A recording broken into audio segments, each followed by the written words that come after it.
It was just after 10 p.m. on a warm Friday night in Atlanta when the 911 dispatcher picked up a call that would haunt her for years. On the other end of the line was a man, his voice trembling, panicked, and broken. "I didn't mean to. I swear I didn't mean to. She lied to me. She wasn't who she said she was. She was a man." The caller identified himself as Bryant Coleman, a 42-year-old prominent criminal defense attorney with a reputation for being calm under pressure, eloquent in court, and deeply respected in his community. But tonight, he wasn't in a courtroom. He was standing over the body of his wife. Just 3 days earlier, he and Savannah Rose, a stunning 31-year-old woman, had exchanged vows in an intimate beachside ceremony attended only by a few close friends. To everyone watching, it looked like a second chance at happiness for a man who had once lost the love of his life in a car crash 5 years prior. But something had gone terribly wrong inside their upscale condominium overlooking Midtown. When officers arrived, they found Bryant still wearing the same tuxedo pants from his wedding, shirt half unbuttoned, hands shaking, and blood smeared across his palms. Savannah was lying motionless in the living room, her eyes wide open, her neck bruised. He didn't run. He didn't ask for a lawyer. He simply said, "She tricked me. I found out the truth tonight." And I snapped. What could cause a man of such poise and prestige to kill the woman he claimed to love? What secret did Savannah Rose carry with her down the aisle? And why did it cost her life just 72 hours later? This is the story of deception, identity, and a fatal collision between love and truth. And it begins with a wedding that was never supposed to happen. To understand how Bryant Coleman ended up in handcuffs, sobbing over his wife's body, we have to go back 7 months to the night they met. Bryant wasn't the kind of man who believed in second chances. After losing his first wife, Angela, in a drunk driving accident 5 years earlier, he'd buried not just the love of his life, but the hope that he would ever feel anything again. He immersed himself in work, defending clients in high-profile criminal trials, racking up wins, and keeping his emotions locked behind the same steel walls he used in the courtroom. But that changed the night of the Atlanta Legal Aid Gala. Savannah Rose stood out from the crowd the moment she entered the room. Tall, graceful, and dressed in an elegant black gown that shimmered under the chandelier lights. She didn't just walk, she glided. Her eyes sparkled when she smiled, and when she laughed, people listened. She introduced herself as a freelance writer and fashion consultant. Bryant, drawn in by her charm, couldn't take his eyes off her. They talked about books, jazz, and a loneliness that sometimes comes with success. There was something disarming about her, something real. She didn't ask about his money, his cases, or his status. She just listened, genuinely. By the end of the night, Bryant asked for her number, and for the first time in years, he felt alive again. From that point forward, everything happened fast. Dinner dates turned into weekend trips. Savannah would leave notes on his desk. Little messages like, "You deserve happiness too," or "Love doesn't ask permission." She seemed like the exact kind of woman a grieving man would fall for. Warm, sensitive, and uncomplicated. His friends were cautious. A few colleagues raised their eyebrows when he brought her to legal dinners. "She's beautiful, but where's she from?" they asked. Savannah never talked much about her past. She claimed she had a rough childhood, that she was estranged from her family, and wanted a fresh start. Bryant didn't press. He admired her for building a new life on her own. And more than anything, he needed to believe it. By the 5th month, she had a toothbrush at his condo. By the 6th, she was staying most nights. She cooked for him, rubbed his shoulders after long trials, and never once asked for anything in return. Bryant was 42. Savannah was 31. He knew some people would talk. He didn't care. For the first time in years, he could picture a future, a new chapter, maybe even a family. On a quiet evening in March, with jazz playing in the background and a bottle of red wine between them, Bryant reached into his jacket pocket and placed a small box on the table. "I don't want to spend the rest of my life wondering if I'll ever feel this again," he said. "Marry me." Savannah didn't hesitate. She nodded through tears and whispered yes. They planned a quick, private wedding on a private beach in Destin, Florida, Just a few close friends, a minister, and the sound of waves in the background. To everyone watching, it looked like a love story written in the stars. But behind Savannah's radiant smile was a secret she knew she could never outrun. The first sign came on their wedding night. After the ceremony, Bryant and Savannah checked into a luxury suite at the Watermark Hotel, an oceanfront resort with floor-to-ceiling windows and rose petals sprinkled across the bed. It was the kind of night most newlyweds dream about. But Savannah seemed distant. She smiled for photos. She danced with Bryant beneath the soft light of lanterns. But once they were alone, she grew quiet. Nervous. She changed into a silk robe in the bathroom and stayed inside for nearly an hour. When she finally came out, she kissed him softly and said, "Can we wait just for tonight? I'm tired and overwhelmed. It's all a little much." Bryant, though surprised, didn't push. He told himself it was normal. Weddings were emotional, exhausting. Maybe she just needed time. But it didn't stop there. The next day, when he reached for her in bed, she turned away. At brunch, she barely touched her food. That night, when he tried again, she said her stomach hurt. By the third day, Bryant's instincts, sharp from years of cross-examining witnesses, began to stir. This wasn't about nerves or exhaustion. This was avoidance. Back in Atlanta, as the honeymoon haze wore off, more strange details emerged. Savannah insisted on doing all the paperwork for her name change herself. She declined his offer to add her to his insurance policy. And when Bryant casually suggested they go for a couple's physical, just routine stuff before trying for kids, Savannah froze. "I'm not really comfortable with doctors," she said, avoiding eye contact. "I had some bad experiences in the past. I don't do hospitals." Bryant respected trauma. He'd seen how it shaped people. But something about her reaction felt rehearsed. Still, he wanted to believe her. He needed to, but the questions kept piling up. Savannah had no close friends. No family members called to congratulate them. Her social media was curated but vague. Lots of selfies, quotes about new beginnings, and filtered shots of sunsets. Bryant once asked to see childhood photos. She brushed it off. "I lost most of my things when I moved." Long story. One evening, while she was in the shower, Bryant opened her purse to look for her phone. It buzzed constantly, and curiosity got the best of him. He wasn't proud of it, but something felt off. Inside was a driver's license from New Orleans, but it looked newer than it should have. There was no middle name. The date of issue was just 6 months prior. And oddly, the signature line looked like it had been overwritten. He didn't mention it that night, but he started noticing more. She wore a lot of makeup, even to bed. She never undressed in front of him. She locked the bathroom door, even when she was just brushing her teeth. And when he once came home early and caught her changing, she jumped like a startled animal. "You scared me," she said, pulling her shirt down quickly. He apologized. She didn't speak to him the rest of the night. Then came the letter. It arrived without a return address, just a plain white envelope slipped under their apartment door. Inside was a single note, typed in block letters. "She's not who you think she is. Check her birth certificate. Ask about Samuel Rivers." Bryant's stomach turned. He looked around the hallway, but no one was there. Savannah was out shopping. He sat in his leather chair, holding the note, reading it over and over again. Samuel Rivers? It had to be a prank, a mistake, someone jealous, or cruel. But what if it wasn't? That night, as they ate dinner in near silence, he asked gently, "Savannah, what was your name before you moved to Atlanta?" She blinked mid-bite, then smiled. "Savannah Rose. I've always been Savannah Rose. I mean your legal name, like on your birth certificate." Her fort paused in midair. "Why are you asking me that?" I got this weird note. I think someone's trying to mess with us." Her face paled. "Who sent it?" "I don't know." There was no name. Savannah stood up abruptly, excused herself from the table, and went into the bedroom. She didn't come out the rest of the night. Bryant lay awake staring at the ceiling, his mind racing. For the first time, he wondered, did I marry a stranger? The next morning, he made a call he never imagined himself making. He reached out to a private investigator named Marcus Bell, an old client-turned-contact who owed him a favor. Bryant gave him only the essentials. "I need a background check." Quiet. Discreet.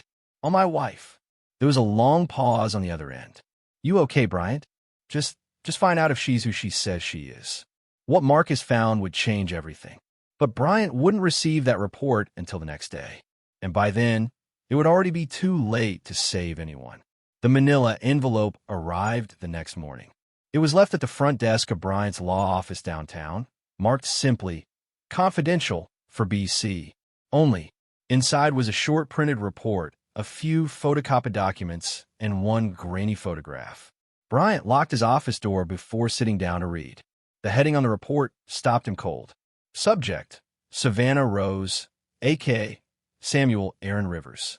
Date of birth: August 11th, 1991. Place of birth: New Orleans, Louisiana. He stared at the name Samuel like it was written in fire. The documents confirmed it. Savannah Rose was born male. Her birth certificate, retrieved from Louisiana State Archives, had been legally amended following gender reassignment surgery performed in Bangkok, Thailand, in 2017. She had legally changed her name, obtained a new passport, and relocated to Atlanta under her new identity. Bryant's hands trembled as he flipped through the pages. There was a New Orleans high school yearbook photo from 2007. There she was. Or rather, there he was. The face was slimmer now, more refined, but unmistakably the same person. The jawline, the eyes, the birthmark above the left eyebrow. Marcus had also uncovered an old Facebook account under the name Sam Rivers, which had gone inactive around 2018. The last post was a photo captioned, "One day, I'll be free to live the life I was meant to live." Bryant dropped the papers onto the floor. For a moment, he couldn't breathe. His chest felt tight. His ears rang. He closed his eyes and tried to steady himself, but the room was spinning. This wasn't just a lie. It was betrayal. Intimate, deep, personal. He thought back to the small things, how she always avoided doctors, the locked bathroom door, the fear in her eyes when he asked about her past. It all made sense now. All of it. But with that realization came something darker. A surge of anger that overpowered everything else. The shame, the humiliation, the fear that people would find out. That he, an esteemed attorney, had been deceived, made a fool of in front of the entire legal community. A voice in his head whispered, "She used you, played you, trapped you in a lie." When he got home that evening, Savannah was on the balcony, wearing one of his dress shirts, sipping white wine, watching the city lights. He stepped inside, clutching the envelope. She turned to greet him, but froze the moment she saw his face. "What's wrong?" she asked. He didn't speak. He walked to the coffee table, dropped the envelope in front of her, and stepped back. Savannah stared at it for a few seconds, then slowly opened it. Her hands began to shake the moment she saw the first page. "Bryant," she said softly, "please let me explain. You lied to me." His voice was flat, hollow. "Every single day. I didn't know how to tell you. I wanted to. I didn't want to lose you. So you married me, knowing I didn't know the truth? You let me stand in front of God and say vows to someone I didn't even know." Savannah's voice cracked. "I am the woman you know, the woman you fell in love with. This doesn't change that. It changes everything." Brian's voice was rising now, his fists clenched, his breath heavy. Savannah stepped toward him, eyes filled with tears. "Please, I didn't do this to hurt you. I did it to finally be myself, to be loved for who I am." "You don't get to say that," he shouted. "You stole that from me." She tried to reach for his hand. He pulled away. "You could have told me," he whispered. "I might have understood. I might have walked away quietly. But now, how am I supposed to live with this? What do I say to my friends? My colleagues? My church?" "You don't have to say anything," she said gently. "This is our life, not theirs." But it was too late. The storm that had been building inside Bryant for days, weeks, finally broke loose. He lunged forward, grabbed her by the shoulders, and shoved her backward. She stumbled, hit the edge of the couch, and fell to the floor. "Bryant, stop! Please," she cried. He didn't hear her. Or maybe he did and didn't care. In that moment, all he saw was the lie. All he felt was betrayal. He knelt down, pinned her arms, and wrapped both hands around her throat. "You ruined me," he growled. She struggled, eyes wide in terror. Her nails scratched at his arms. Her legs kicked weakly beneath her. And then nothing. Just silence. Her body went still. Her eyes fixed on the ceiling. Mouth slightly open, as if she were trying to say one last thing, but couldn't. Bryant released her and stumbled back, horrified at what he'd done. For nearly a full minute, he stood frozen. Then, shaking, he picked up the phone and dialed 911. "My wife," he choked out. "I think I killed her. She lied to me. She was a man." That call would mark the beginning of the end, and the start of a case that would divide the nation.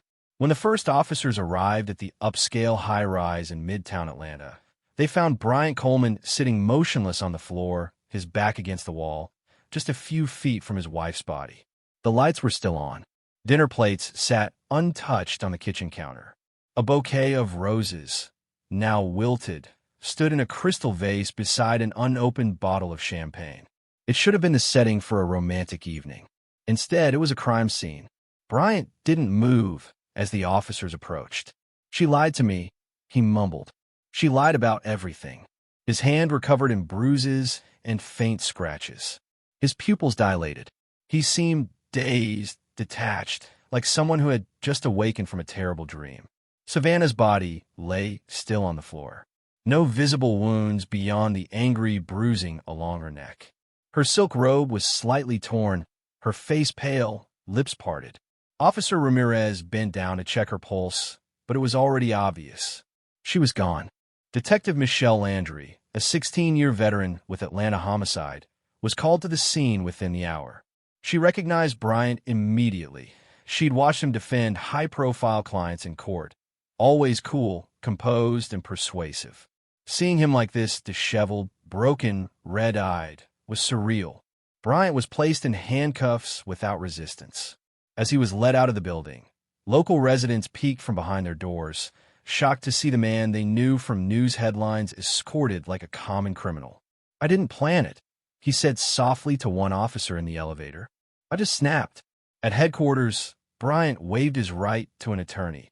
Ironically, a move that stunned the officers. He simply wanted to explain. In the interview room, with a recording device running, Detective Landry sat across from him. "Mr. Coleman," she began, "can you walk me through what happened tonight?" Bryant's voice was hoarse. "It started with a letter. Someone warned me. Said she wasn't who she said she was. So I hired someone to look into it." "Who's she?" "My wife, Savannah." He took a deep breath, exhaled slowly. "Her real name was Samuel Rivers. She transitioned. She never told me.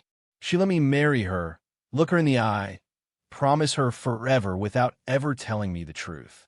He paused, wiping his face. "I found out yesterday. I confronted her tonight. She tried to explain. I didn't want to hear it. And then she said she was still the woman I fell in love with. But all I could hear was the lie. All I could feel was the betrayal. I don't even remember putting my hand around her throat. I lost control." The next morning, news outlets exploded with headlines.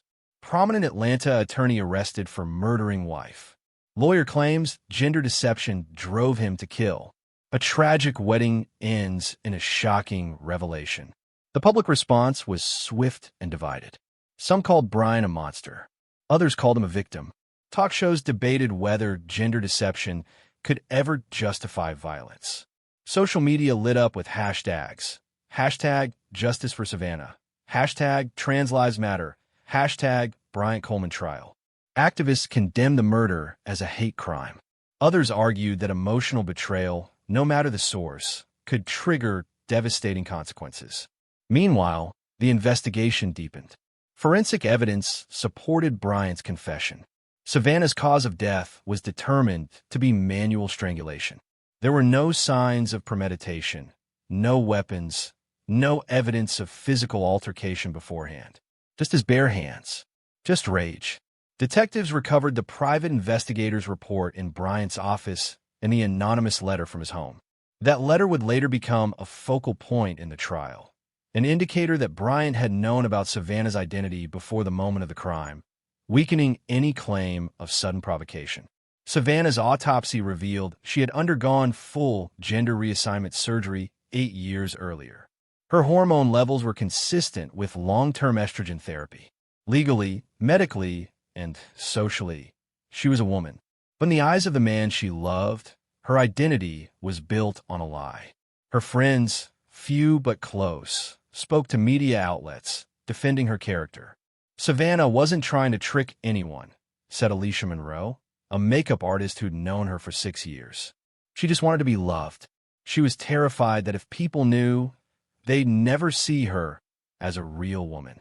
Another friend, who wished to remain anonymous, revealed that Savannah had considered telling Bryant the truth before the wedding, but feared he'd leave her. She said, "He's the only man who's ever made me feel safe. I don't want to lose that." In her dresser drawer, police later found a sealed envelope addressed to Bryant, in case you ever find out. Inside was a handwritten letter. "If you're reading this, I guess the truth is out. I didn't mean to lie. I just wanted to be loved without judgment. I wanted you to see me for who I've become, not who I used to be. I'm sorry. I really did love you." But the court would not weigh love. The court would weigh motive, evidence, and law. Bryant was formally charged with second-degree murder and denied bail due to the nature of the crime. As he sat in his cell awaiting trial, Atlanta braced for one of the most emotionally charged legal battles the city had seen in years. A grieving community cried out for justice. But justice, in this case, wouldn't be black and white. It would be tangled in identity, trust, and the ultimate price of truth. 6 months after Savannah Rose's death, the case of Bryant Coleman v. the state of Georgia officially began. It wasn't just another murder trial. This was a cultural firestorm, an emotional battleground where gender identity, personal truth, and the limits of rage collided in a courtroom packed with reporters, LGBTQ+ activists, conservative commentators, and curious onlookers. Outside the Fulton County Courthouse, protesters held signs reading, "Justice for Savannah. Trans rights are human rights. Deception isn't a death sentence." He was lied to, he snapped.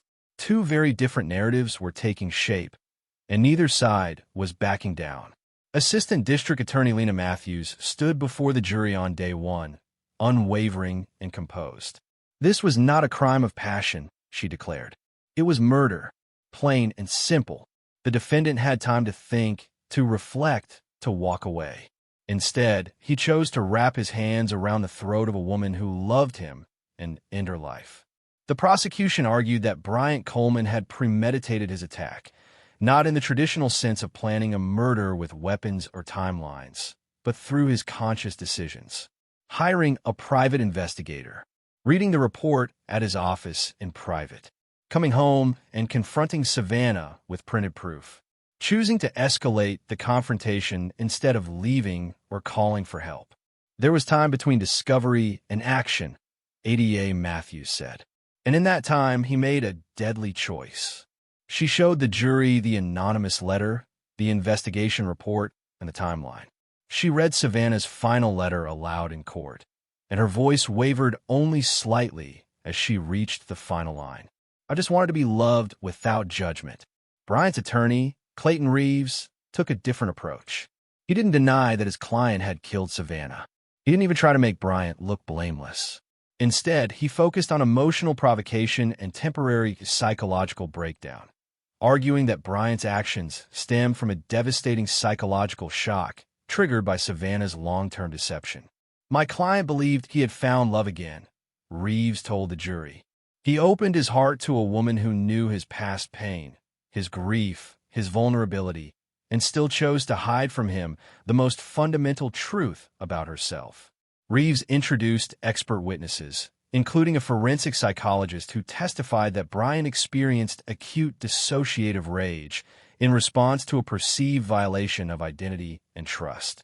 This wasn't just about gender, the psychologist said. This was about a man whose reality was shattered, whose emotional foundation collapsed in seconds. He didn't see Savannah. He saw betrayal, humiliation, loss of control. That moment broke something inside him. Both sides brought powerful witnesses to the stand. For the prosecution, Alicia Monroe, Savannah's longtime friend, testified about the fear Savannah carried.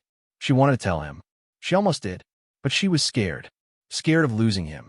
Scared of being seen as less than human.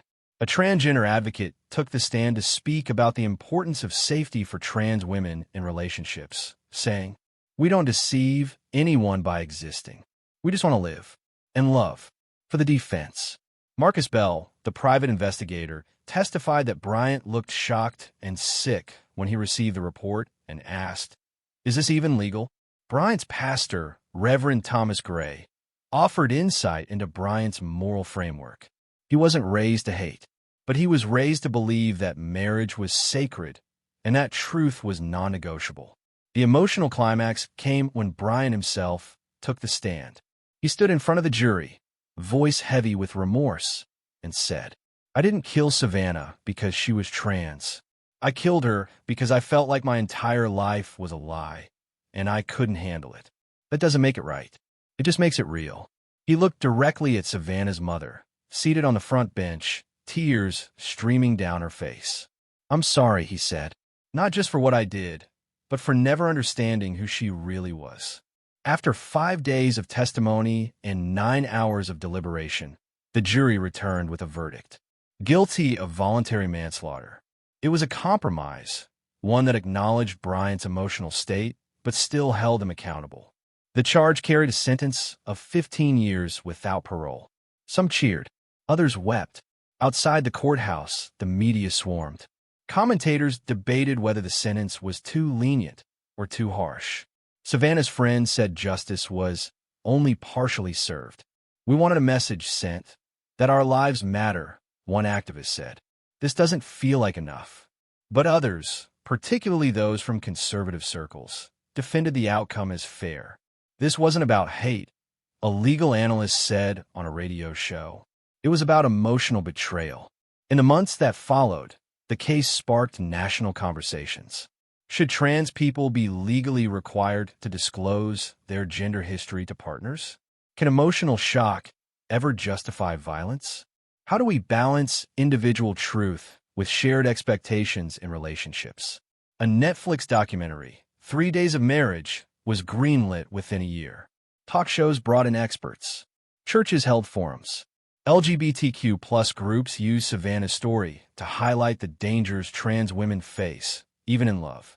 Her photo, smiling, radiant, hopeful, became both a symbol of courage and a reminder of how fragile safety can be. Bryant Coleman began his sentence at Smith State Prison. According to prison officials, he keeps to himself, rarely speaks, and receives few visitors. Savannah was buried in New Orleans, under the name she chose for herself. Her tombstone reads, Savannah Rose Rivers, 1991 to 2023. She lived her truth, even when it cost everything. In the end, 2 lives were destroyed by a secret that was never meant to hurt, but couldn't be kept forever. The courtroom was nearly silent as Judge Deborah Whitmore delivered the sentence. "Mr. Coleman, while the jury found that your actions did not rise to the level of premeditated murder, this court does not take lightly the life that was lost. Savannah Rose Rivers was your wife. She loved you, and you took her life. For that, you will serve 15 years in the custody of the Georgia Department of Corrections, without the possibility of parole." Bryant didn't react. He stood still in his gray suit, hands clasped in front of him, jaw tight. But his eyes betrayed something else. Regret that had eaten away at him for months, now finally given a cage to live in. As bailiffs led him away, he didn't look at the media or to the protesters or the legal observers seated behind the bar. He only looked once at Savannah's mother, and she nodded, not in forgiveness, not in acceptance, but perhaps an acknowledgement that what was done could never be undone. 2 weeks after the sentencing, Detective Michelle Landry received a call from Savannah's friend, Alicia Monroe. She had been helping Savannah move into Bryant's condo just days before the wedding and discovered something in a box of journals and letters Savannah kept, but hadn't known what to do with it at the time. It was an envelope sealed with wax, addressed simply to Bryant, in case I'm ever too late. Detective Landry turned it over to the court-appointed attorney managing Savannah's estate, and after a brief discussion with Bryant's legal team, the letter was delivered to the prison where he was now housed. The warden handed it to Bryant in the middle of a rainy afternoon. He opened it alone, seated on the edge of his cot, light from the high window casting long shadows across the cell. Savannah's handwriting was elegant and clean, her voice preserved on paper like a time capsule from a world before everything collapsed. Dear Bryant, if you're reading this, it means the truth has come out, maybe in the worst way possible. And I'm sorry for that. I truly am. But I hope, even if just for a moment, you'll read this with your heart instead of your pride. I never meant to deceive you. I meant to love you. That was always the truth. Every laugh, every touch, every quiet night with our fingers intertwined, I didn't fake any of that. I didn't pretend to love you. I just didn't know how to tell you the part of me I thought might scare you away. You once told me that honesty was the cornerstone of all good relationships. I wanted to be honest. I just wanted to be seen as whole first. I wanted to be your wife without needing to justify how I became her. I know you may never forgive me. Maybe I don't deserve it. But if I could ask one thing, don't let the world remember me for the secret I kept. Let them remember me for the love we almost had. Because it was real, at least to me. Love always. Savannah. Bryant folded the letter carefully, pressed it to his chest, and wept in silence. No guards, no reporters, no courtroom. Just a man alone with the ghost of a woman he once adored, and the truth he couldn't outrun. News of the letter broke weeks later. Some critics called it manipulative, a final attempt to paint Savannah as a victim. But for many others, it was the piece of humanity the case had been missing all along. In a televised interview, Detective Landry shared her perspective. There's no question Savannah should have told the truth, but she shouldn't have died for it. The letter sparked national conversations once again, this time less heated, more reflective. A local LGBTQ+ center in Atlanta opened a scholarship in Savannah's name, dedicated to helping trans women access legal aid, health care, and emotional counseling during transitions. The name of the fund? The Savannah Rose Truth Grant. Behind prison walls, Bryant kept Savannah's letter in a worn copy of To Kill a Mockingbird, a book they once read together on a lazy Sunday afternoon. He never responded, but he told his prison counselor that he reads the letter every week. Not for closure, but to remember what happens when love is buried beneath fear, and how a single moment of rage can silence a voice forever. In the end, it wasn't just a story about a man who killed his wife. It was about identity, love, fear, and what we choose to reveal and conceal in the name of both. Savannah Rose wanted to be loved for who she had become, not for who she had been. Bryant Coleman wanted honesty, raw, complete, and uncompromised. And when those two truths collided, the result was irreversible. 15 years behind bars, a life lost, 2 families devastated, and a nation left to ask, when does truth become dangerous? And when does love demand more than we're ready to give? Savannah wasn't the only one keeping something hidden. Bryant, too, had walls, wounds from grief, fear of humiliation, and a quiet desperation to find peace again. But pain doesn't excuse violence, and silence doesn't justify betrayal. There are no easy answers in this story. Just a reminder that the secrets we carry can either protect us or destroy everything we hold dear. In a podcast interview years later, Savannah's friend Alicia was asked, "Do you think Bryant really loved her?" She paused for a long time. "Yes," she finally said. And that might be the saddest part of all. As the sun sets on this tragedy, we're left with a haunting question. If someone hides the truth to be loved, and someone demands the truth to love, which one is really lying? Studio microphone. This was the story of Savannah Rose and Bryant Coleman. A secret marriage, a deadly revelation, and a nation forced to confront the price of identity and trust. What would you have done if the person you loved most turned out to be someone you never truly knew? Back-end index pointing right if this story moved you. Don't forget to like, share, and subscribe for more real-life true crime stories that dive deep, not just into the crimes, but the people behind them. Until next time, stay safe and stay curious.